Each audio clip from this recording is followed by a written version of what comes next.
13 अप्रैल 1919 भारत के इतिहास का वह दिन जिस पर आज भी खून के दाग सूखे नहीं हैं। वह दिन जब पंजाब की पवित्र धरती पर मासूम लोगों का ऐसा कत्लेआम हुआ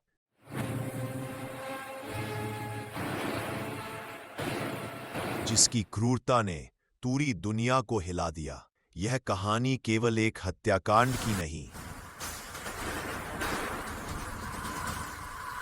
यह कहानी है उस जंग क्रोध की जिसने अंग्रेजी साम्राज्य की नींद उड़ा दी और भारत की स्वतंत्रता की लड़ाई को एक नई दिशा दी। साल 1919 प्रथम विश्व युद्ध अभी अभी समाप्त हुआ था। ब्रिटिश साम्राज्य थक चुका था, लेकिन उसकी थकान का बदला भारतीयों पर निकाला जा रहा था। युद्ध के दौरान भारत से धन, अनाज, संसाधन और लाखों सैनिक लिए गए थे। युद्ध खत्म हुआ, लेकिन भारत को मिला बदले में महंगाई, बेरोजगारी और दमन। ऐसे माहौल में अंग्रेजों ने एक और तानाशाही कदम उठाया, रॉलेट एक्ट, जिसे भारतीयों ने नाम दिया काला कानून। यह कानून कहता था कि किसी भी भारतीयों को बिना मुकदमे के, बिना सबूत के, बिना वकील के सीधे जेल में डाला जा सकता है। आंदोलन, सभा, प्रेस, सब पर रोक। अंग्रेजों ने युद्धकालीन शक्तियों को शांति काल में भी लागू रखने की जिद कर ली थी। भारत के नेताओं ने इसका विरोध किया। गांधी जी ने 6 अप्रैल 1919 को देशव्यापी हड़ताल की अपील की और इसी विरोध ने पंजाब को आग की लपटों से भर दिया। पंजाब उस समय माइकल ओडवायर के शासन में था, एक ऐसा गवर्नर जो किसी भी प्रकार के विरोध को देशद्रोह मानता था। अमृतसर में दो प्रमुख नेता, डॉक्टर सत्यपाल और doctor Saifuddin Kitchlew, Rowlatt act के खिलाफ शांतिपूर्ण आंदोलन का नेतृत्व कर रहे थे। लेकिन 9 अप्रैल 1919 को बिना किसी कारण, बिना किसी मुकदमे उन्हें गिरफ्तार कर लिया गया और गुप्त स्थान पर भेज दिया गया। ये खबर आग की तरह फैली। अगले ही दिन 10 अप्रैल को हजारों नागरिक शांतिपूर्वक विरोध जताने निकले, लेकिन अंग्रेजों ने उन पर गोली चला दी। कई लोग मौके पर ही मारे गए। शहर में तनाव चरम पर था और इसी तनाव ने ब्रिटिश प्रशासन को और भी क्रूर रास्ता चुनने पर मजबूर कर दिया। अब इतिहास के सबसे काले पात्रों में से एक मंच पर प्रवेश करता है, ब्रिगेडियर जनरल रेजिनाल्ड डायर। वह व्यक्ति जिसे दुनिया द बुचर ऑफ अमृतसर नाम से जानती है। 11 अप्रैल को अमृतसर में मार्शल लॉ लगा दिया गया था। सेनाओं को खुली छूट मिल चुकी थी। डायर को लगा कि वह भारतीयों को सबक सिखाएगा। उसके लिए भारतीय जनता बागियों का झुंड थी, जिसे डराने के लिए किसी भी हद तक जाया जा सकता था। और फिर आता है 13 अप्रैल 1919, बैसाखी का पवित्र दिन, पंजाब का सबसे बड़ा त्योहार। उस दिन अमृतसर में हजारों लोग थे। कुछ किसान मेले में आए थे, कुछ लोग धार्मिक जुलूसों से लौट रहे थे, कुछ राजनीतिक सभा में शामिल होने पहुंचे थे। इन सब की मंजिल थी जलियांवाला बाग, एक ऐसा बाग जिसे चारों ओर से ऊंची दीवारें घेरे हुए थी। प्रवेश का सिर्फ एक संकरा रास्ता, कोई निकास मार्ग नहीं। बाग के बीच में एक खाली मैदान और एक कुआं था, जिसे आज शहीदी कुआं कहा जाता है। उस दोपहर वहां लगभग 20,000 से 25,000 लोग मौजूद थे। कुछ भाषण सुन रहे थे, कुछ परिवार बैसाखी मना रहे थे, कुछ बच्चे खिलखिला रहे थे। किसी को अंदेशा भी नहीं था कि 10 मिनट बाद यही जगह कब्रगाह बन जाएगी। शाम करीब 5:15 बजे रेजिनाल्ड डायर अपने 50 सैनिकों के साथ जलियांवाला बाग के एकमात्र प्रवेश द्वार पर पहुंचा। उसके पास 1500 गोलियां थीं। वह बिना चेतावनी दिए अंदर घुसा। न कोई बातचीत, न भीड़ को तितर-बितर होने का आदेश। सीधे आदेश दिया, फायर। सैनिक बाग की दीवारों से ऊंचाई पर खड़े हो गए, ताकि नीचे खड़े हर आदमी साफ निशाने पर हो। और फिर शुरू हुआ इतिहास का सबसे निर्मम नरसंहार। गोलियां बच्चों पर गिरने लगीं, गोलियां महिलाओं पर बरसने लगीं। बूढ़े लोग जो भागने की कोशिश कर रहे थे, दीवार की तरफ जाते ही गिर जाते। लोग चीखते, चिल्लाते भागते, लेकिन बाहर निकलने का कोई रास्ता नहीं था। कुछ लोगों ने जान बचाने के लिए उस कुएं में छलांग लगा दी, जिसमें अंततः 120 से ज्यादा लोग मारे गए। जमीन खून से लाल हो गई।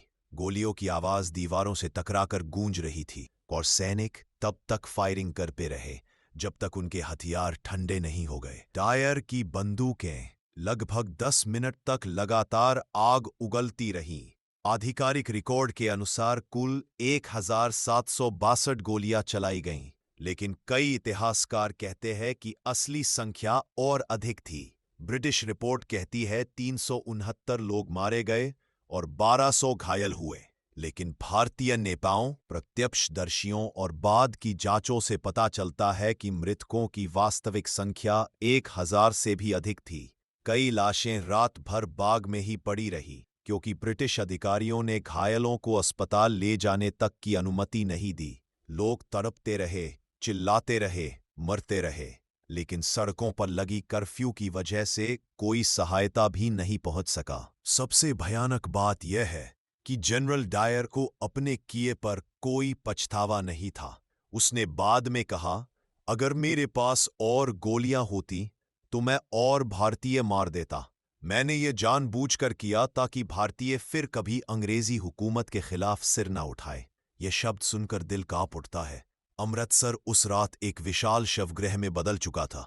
परिवार अपने प्रियजनों को खोज रहे थे, रोते बिलखते हुए लाशें उठा रहे थे, लेकिन ब्रिटिश राज के लिए यह सब मात्र स्थिति नियंत्रण का आवश्यक कदम था। दुनिया भर में खबर पहुंची और अंग्रेजी अखबारों में भी इस घटना की आलोचना शुरू हो गई।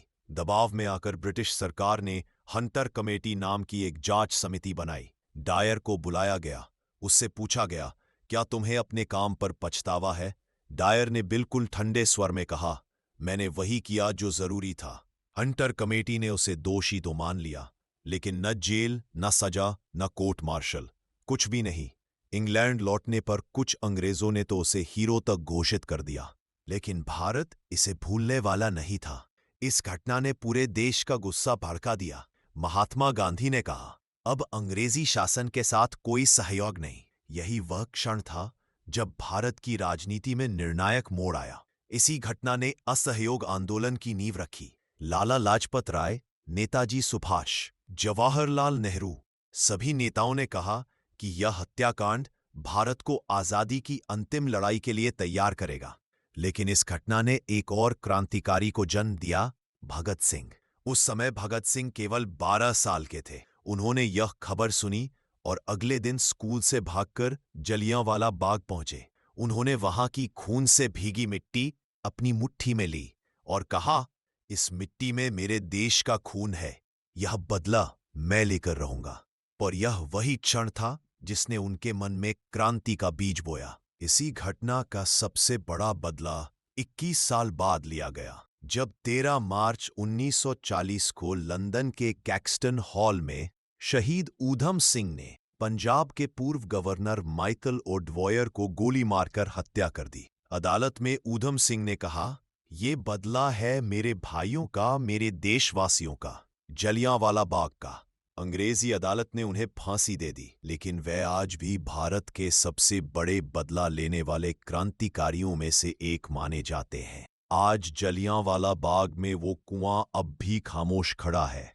दीवारों पर गोलियों के निशान अब भी दिखाई देते हैं। स्मारक पर जलती हुई अनंत ज्योति आज भी उन हजारों लोगों की याद दिलाती है जो एक शांतिपूर्ण सभा में आए थे और अपनी जान देकर इतिहास बदलकर चले गए। 13 अप्रैल 1919 केवल एक तारीख नहीं, ये भारत की आत्मा पर लगा वह घाव है जिसने देश को सिखाया कि अत्याचार के सामने झुकना नहीं है। यही वह दिन है जिसने दुनिया को बताया कि अंग्रेजी राज कितना क्रूर था, और यही वह घटना है जिसने भारत को एकजुट होकर ये निर्णय लेने पर मजबूर किया कि आजादी अब केवल एक सपना नहीं, एक वचन है। जलियांवाला बाग की मिट्टी आज भी कहती है, इस देश को आजाद करने में केवल तलवार या गोली का योगदान नहीं था, बल्कि उन मासूमों का भी जिन्होंने बिना हथियार, बिना विरोध, सिर्फ अपनी उपस्थिति से इतिहास को बदल दिया।